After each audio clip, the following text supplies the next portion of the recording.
Hey, this is Marty from Total Outdoor Programming. We're going to bring you a new video today, and this is how to cape a deer. So let's say you're out on a hunt, you're a long ways away from your taxidermist, and you're going to have several days before you can get that deer head into your taxidermist. You want to be able to properly cape the animal so you can save it and not have it rot and have hair slip issues or something like that down the road. So this is going to be a video to explain how to cape it properly so you can do that if you need to. Of course, if you can get it to your taxidermist, somebody that's already trained in how to do this, it's probably best, but if not, this will help you learn how to do it. So all we're going to do is remove the skin off of the skull. Basically, that's what caping means. Some people think it's just cutting down to this point and cutting it off and leaving the skull attached. This is going to actually be different from that. This is going to be removing the skull from the head so you can take this cape and salt it and get it dried out and preserve it until you can get it to the taxidermist or get it on ice in the freezer. So the only tools that I use, number one, you're going to need a good knife. Now what I use is a Stanley knife. You can get these at most hardware stores, and they have replacement blades that are a couple bucks for the blade. The good thing about these is the blade is thick and sharp, but it's small. So you can get into small areas, work it really good, and then you can just take one of these little handheld sharpeners and put an edge back on it real easy. You can use these blades, probably last me for about 40-50 deer heads before I have to get a new one. You need a screwdriver, helps out. You don't have to have this, but it really helps out when it comes to taking the skin off around the burrs. Bone saw, or what I typically use is a Sawzall.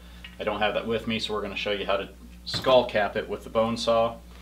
And last, one thing that a lot of people forget when they're doing this situation is to take proper measurements off of the carcass once you get the skin off. So if you can get those measurements, it makes it a lot easier for your taxidermist to pick the right size form later on when it comes to mounting it. Okay, so the first thing you need to do is determine how you want to handle the rest of the skin back here. If you are just going to do a shoulder mount or a pedestal mount, you don't need to keep all the skin back here. For some reason you're going to do a full body mount or you want to save the skin, you can leave this attached. However, it's just a lot of extra stuff to have to deal with. And if you're in this situation where you're out west or something for a few more days waiting on friends, you really don't want to have a bunch of extra skin to have to deal with. So the first situation is to determine where do you cut this skin off.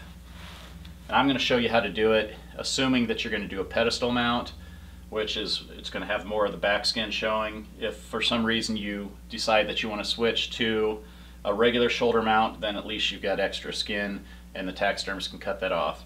Now on a pedestal mount, it goes a little bit further back on the skin, and you'll look here, you'll find the brisket area surrounded by the white armpits on both sides, and these are the front legs coming down. If you set it back up the way that the animal was to begin with, the brisket would head back towards the tail and the legs would be coming down.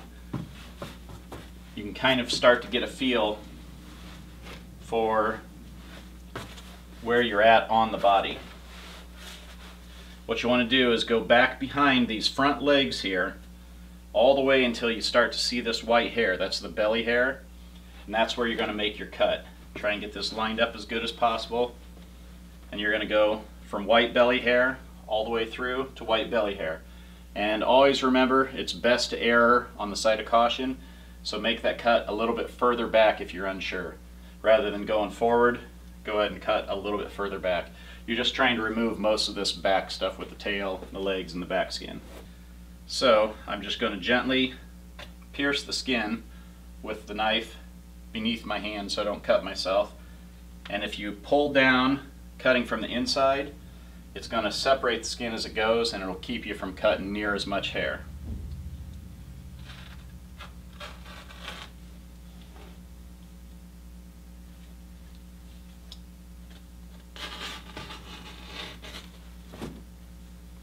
Just follow that cut all the way back through to where the white belly hair ends over here. All this extra skin you can pitch, keep for something else if you want, it's up to you. We're just going to get rid of it. Now where you start on a cape job on a buck, you have to be able to get the skin out around these antlers. There's a couple different cuts you can do. in the back for your incision, but what I use is called a short Y incision, and what that means is you start at one antler burr and go down, start over here and go down, and then make a Y the rest of the way down here, just far enough to where you can get this over the skull. So we're going to stop down here in just a second. Some taxidermists will use a 7, which comes across and then goes down like that, and some taxidermists will do what's called a long Y incision, which is the Y and then it separates all the way down to the back so it opens up completely flat. So check with your taxidermist and see which way he or she prefers first before you make that cut. So the first thing you want to do is pull the hair back as close to the antler burr as you can, and just gently get your knife tip in there, and you're just going to kind of rock it back and forth. You're just basically trying to open up a little slit right there so you can get your knife in further and start to work it down. Be careful that you don't stand this way, because you could pop it and have that knife come towards you. So stand to this side just a little bit, and you can see that we're starting to make an incision here. We're going to work this down to the center.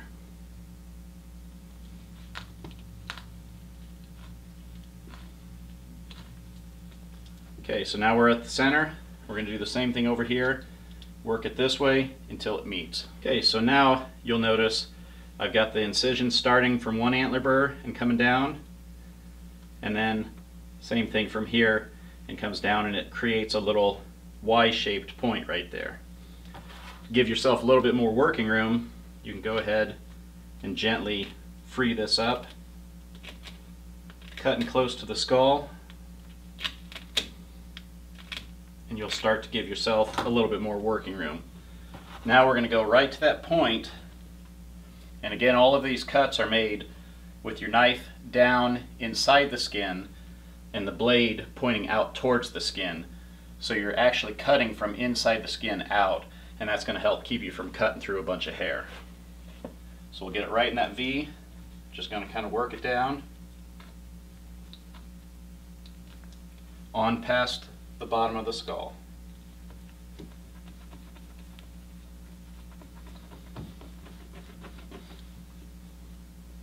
The smaller you can make this opening and still get it off, the more your taxidermist is going to appreciate your work.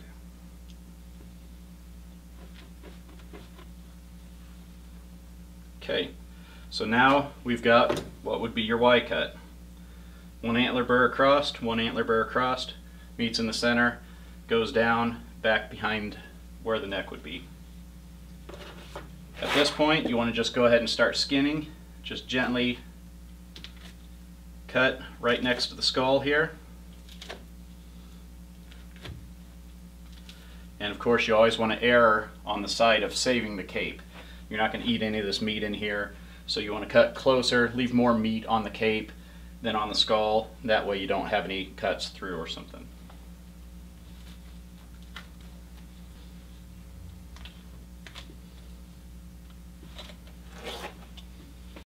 What did you just say? Yeah, I know what you're doing now. I'm not dumb. You're not going to get me to say that I shoved an antler in my nipple again.